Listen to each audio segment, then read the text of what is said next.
santa, mistica, dottore della Chiesa, una donna simbolo di chi si occupa degli ultimi, che ama chi non è amato da nessuno e mostra in pratica la libertà umana di fronte al dolore divino.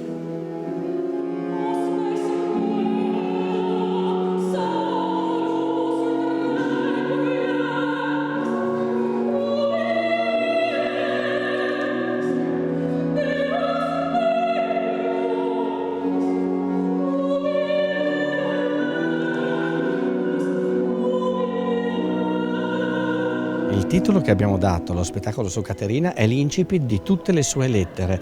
Tra l'altro, proibito scrivere serva e schiava dei servi di Gesù sarebbe stato perché era consentito solamente al Papa di scrivere questo. Ma lei supera ogni barriera, non esiste per lei il genere, il sesso, maschio o femmina. Lo Spirito Santo è su chiunque lo chiami e lo desideri, e quindi questo, ho voluto dare questo titolo appositamente, già per sottolineare la figura di questa donna fortissima che poi viaggia sul filo tra la santità e l'eresia. È a rischio per quello che va diffondendo come parola, però aderentissima alla parola di Gesù Cristo, che lei ama infinitamente. Ci sarà infatti questo anche matrimonio, questo sposalizio mistico tra lei e Cristo, e quindi questa donna che non si fa problemi a essere determinata in tutto e a credere in se stessa come donna. Quindi lei tratterà da pari a pari con il Papa, con i vescovi, con i nobili, con tutti. È un carattere formidabile e soprattutto, quello che mi interessa di più, una spiritualità infinita. Io ho scoperto leggendo molti libri su di lei. Il suo spirito si diffonde ugualmente sugli uomini e sulle donne. Nessuna differenza.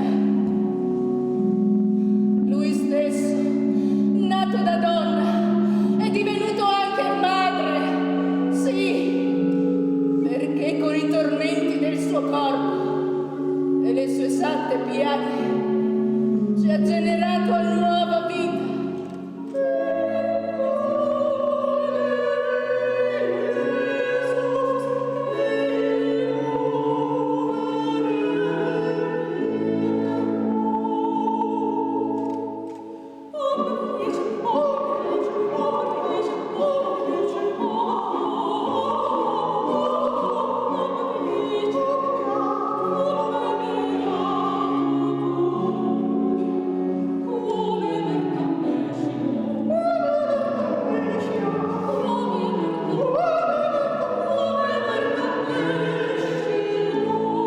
Può essere strana, può essere, qualcuno la considera un po' pazza, magari anoressica sicuramente, però la profondità di questa donna è infinita. Io mi sono innamorato e per caso, come dico sempre, la prima volta un libro su una bancarella dell'antiquariato.